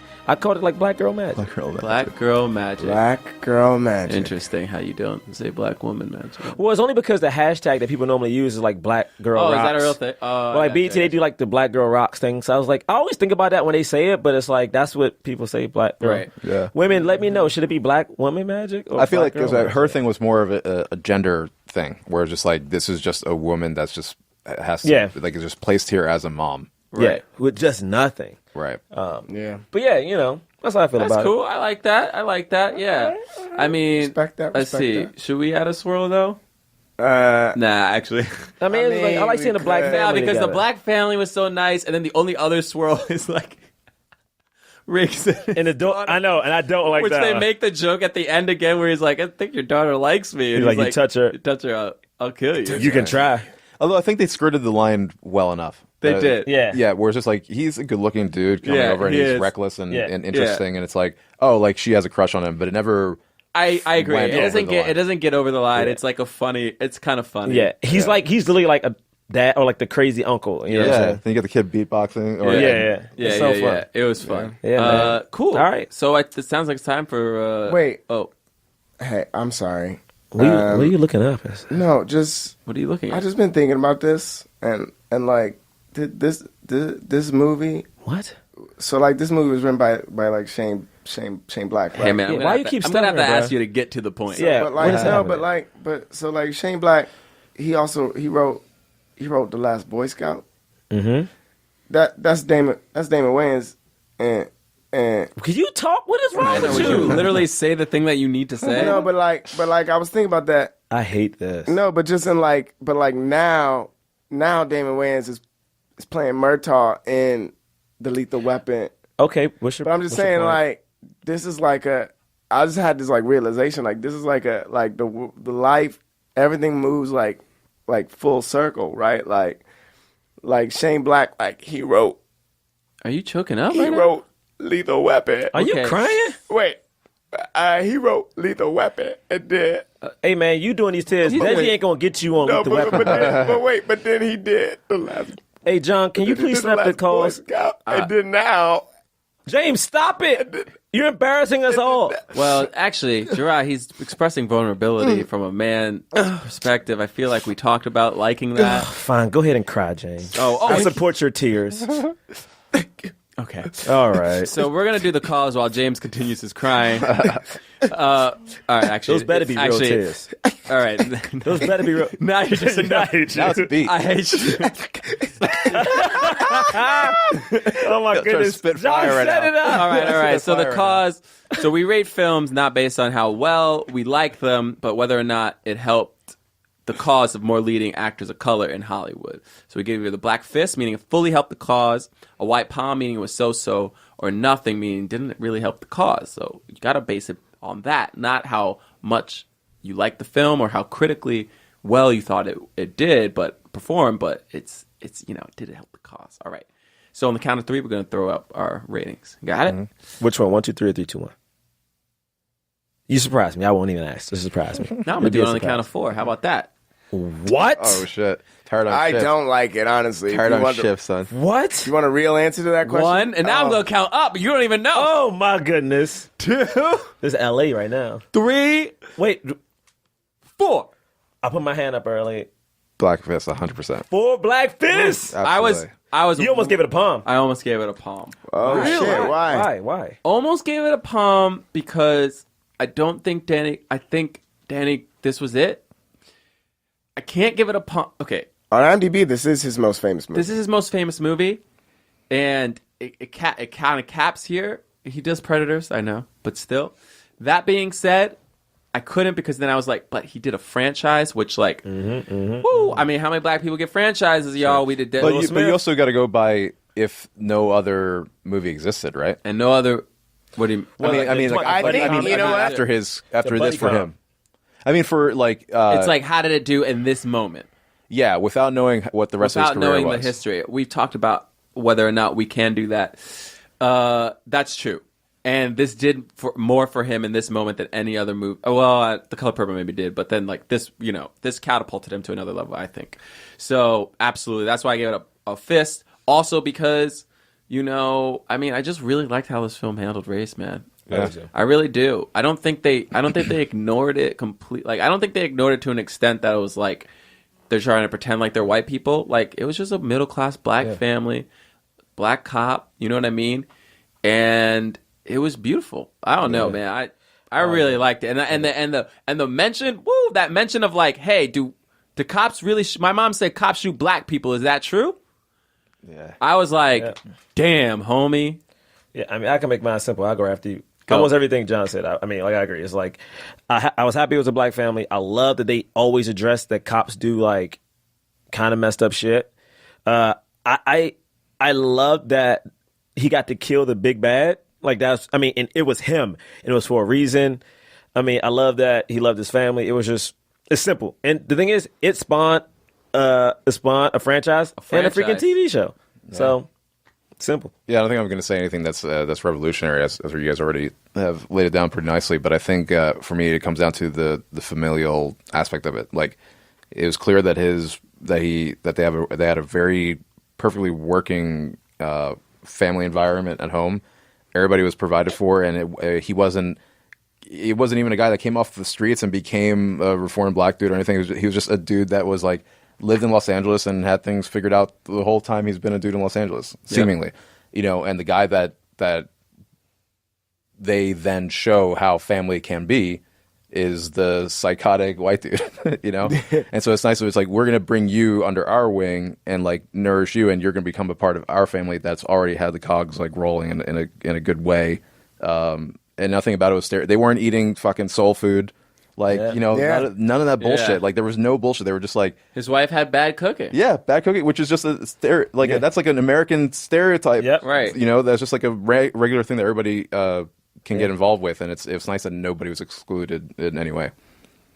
I everything everybody just said. A reason why I almost gave it a palm, just to piggyback off of what Bray was talking about, for our LGBTQ community, there were two moments that were just like homophobic snap. for no reason. When they're like, Dixie was in the bed, and he's like, disgusting.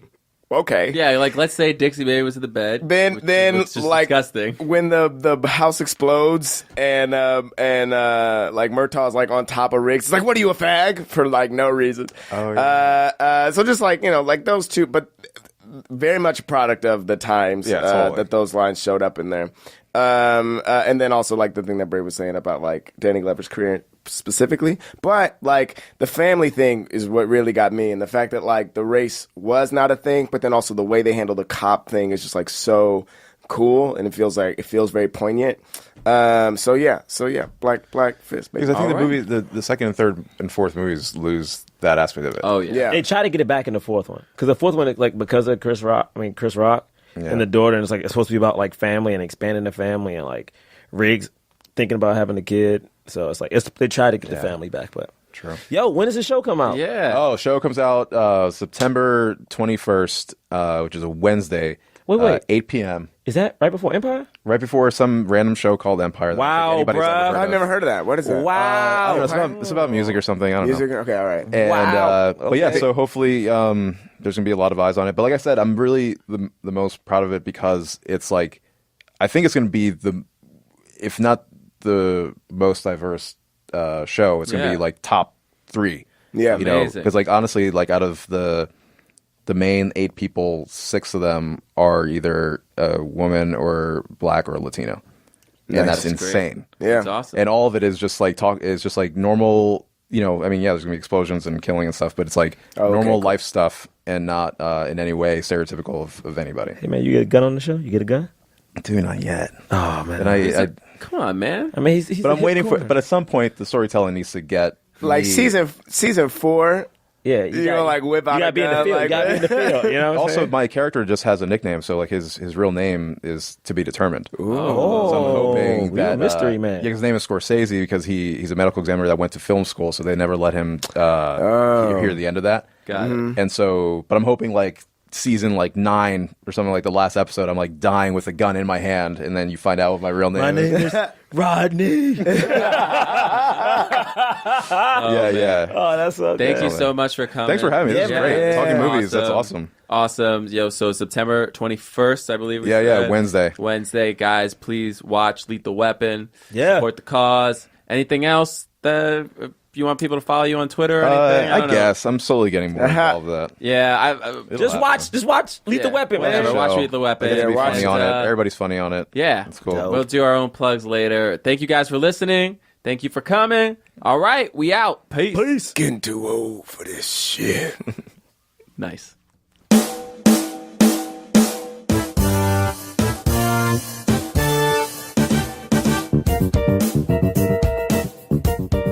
All right, it's time for some plugs. Once again, please watch Lethal Weapon. Starring Johnathan Fernandez. Yeah. I know he's going to be in it more later on in the season. But Yeah, but watch it. He's a black guy with the afro.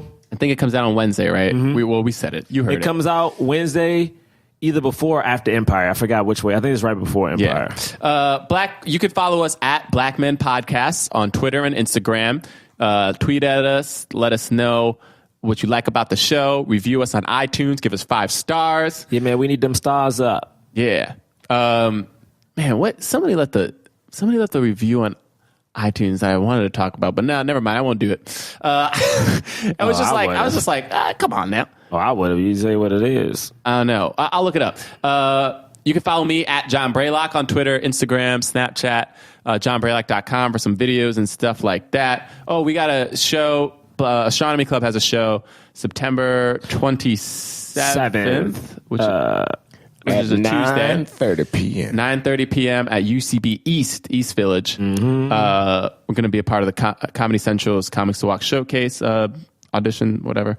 And then on the 30th, which is the Friday, we're going to be a part of the Harlem Comedy Festival. Yep. 6 p.m. show. All right. And then that's it for me. Yeah, you can follow me at Jerah Milligan on Instagram and on Twitter, and at Jerah M on Snapchat. We just hanging. I don't know. I'm supposed to say these things. Hanging. We just hanging out here, these things, man. I don't know. Just follow me or something. Or like tweet at us. I don't know. Yeah, you can follow me, James Third. I never know what to say. Third is 3RD. You can find me on Twitter, Instagram, Facebook. Funny or die. Give me some funny votes. That's it. Hey man, I feel like sometimes you be changing your voice while you talk though. Did I do it just now? You do it constantly, actually. Hey, what's up, y'all? Can y'all check me out on funnyordie.com/James3rdcomedy. Go to twitter.com. What is this voice? I can is there a name for this You can character? go to Twitter. You can go to Facebook.com. Can we call him Rodney? Yeah, that's a Rodney voice. I know, isn't this? Everyone has Doesn't turned Dave off the Chappelle kind of have a podcast. character that talks like this? Who? Dave Chappelle has a character that talks like this, don't he? I don't like that. I don't know. He I don't like like breathes this a lot. anymore. Oh man. Maybe. Anyway, We didn't like whatever. any of that. I didn't like y'all. Hey, y'all brought it up. I thought I was just talking like normal. No one asked you Oh, to do here we a go. voice. Here we go. Oh. Real quick. I just wanted to. So, because somebody said that we have an underlining tone of self-hate because one, because of the swirl segment, which again, whatever. We're not even explaining that again. We explain it all the time. We just explained. Wait, when didn't we? Oh no, that's coming up soon. Yeah. But look, the swirl segment. Hold on. What's the follower's name? Like their name, like Chef Keep Kicks 08. Chef Keep Kicks 08. If you could go to james3rdcomedy.tumblr.com, I wrote a post about exactly what you're talking about. I'm not going to yell at you because I wrote something about it. Please read it, and then let's talk. And then because he also said the constant need for unnecessary include. The only reason we're reading this, by the way, is that we get 5-star podcast ratings all the time. So sometimes there's a lot I address because I feel like when somebody is like. It's not just pure hate. It's like I would like I want to talk some things out sometimes, and you can't talk on iTunes reviews. An underlining tone. Okay, wait, blah blah blah. The constant need for unnecessary inclusion on a podcast about the exclusion of black voices in Hollywood comes off as pandering to the powers at be, as well as contradicting to the cause. So I'm guessing they're talking about when we do films of people who are not just black. In which I'll say, first of all, the powers that be, what? The powers that be are also not including these other races that we're doing. They're not including Indian leading actors. They're not including East Asian. They're not including women of color. I'm also just very interested to know what episodes and how many episodes that person listened to, because we do also say we are actors, so we want to, we're talking about this, but yes, we want to jump in Hollywood too. So also somebody saying pandering. No, I'm not about to. I don't think any of us are. We've also openly said. Yeah, I don't. But I sincerely don't understand why that's considered pandering. Yo, hey, you know what? Anyway, I'm not going to yell at this person because in my mind, I want to. Right. But what I'm simply saying is that if you listen to this podcast more than once, and what comes off if you listen to multiple episodes is pandering, I'm okay if he stops or she. It's if you feel like if you listen to this enough and you feel like, oh, this is pandering to white people or to the powers that be, which is what I'm assuming white. Well, what does that mean? Well, that's what I don't understand because it says the constant need for unnecessary inclusion on a. Unnecessary because to me the whole point of inclusion is it should not be unnecessary. But inclusion is what we're talking about. That's the whole point. The inclusion is necessary. So the whole point is to get everyone to be on the same page and to get everyone to be as one. Everyone is just human beings. So if you feel like this podcast does not boost up What? I mean, I'm confused on what the question is. No, well, but it does. It sounds like saying that we have a tone of self-hate. I legitimately don't. Anyway, sorry. No, I'll put it to you this way, and I'm not speaking for everybody. Mm-hmm. I will never stop questioning Hollywood. I will never stop questioning what black people do to aspire to be greater. I will never stop questioning what directors and writers do. And I will never, and this is whoever the fuck this person is, I will never stop trying to include everyone. Because if you're sitting here listening to this podcast, you don't fucking get it. You don't get it. If you're sitting here right now and you're like, oh, why do we need to include everybody? You don't understand the basis of what it is to be an individual or a human being. I will say that this. person, because I know you want to yell at the person, and the person probably should open up a little bit more. But to be fair to that person, we started with a mission statement in an episode a year ago that specifically talked about black people, black men in films, right? And then we didn't. The world just isn't black. But you know what I mean? Like, yeah, the world just isn't black. We decided to include people because we believe that is important. Right, because it's a part of theme. It's the theme of what we've been talking about: the inclusion of black actors, because we are black, and then it's like. And we also want other races that have been ignored to also be included. The thing to be clear is there are no powers that be. Our beautiful bosses, Jake and Amir, do not make us do anything on the show. In fact, everything is propelled by us. We have a mission that we are doing ourselves. So I'm sorry you feel like there are powers that be. Sounds like maybe you also need to just check your conspiracy theories a little bit. But we are doing this for us and for the people. What is this person doing to help people? Oh goodness! This person. I'm saying no, seriously. No. If you have something like if you're out there and you're like, I don't know, if you're at school teaching kids, if you're at school teaching kids, if you're like out there helping the Black Lives Matter movement, if you're doing something besides sitting here at home or wherever you are doing nothing to help people of color or minorities, shut the fuck up. But if you are doing something, tweet me and be like, you know what, Jerah, I feel offended because you're mad. I'm just saying I do this and I think you can do this. That's how you have a conversation. You saying self-hate. Get me off of this thing. All right. Next week. Oh my God. Next week, we fulfill this man's request and we review Long Kiss Goodnight. Starring Gene Davis and Samuel L. Jackson. Clearly, there is some self-hate because we reviewed the Long Kiss Goodnight. So go. Don't watch it, but listen next week. All right. We'll see you next week. Bye. That was a HeadGum podcast.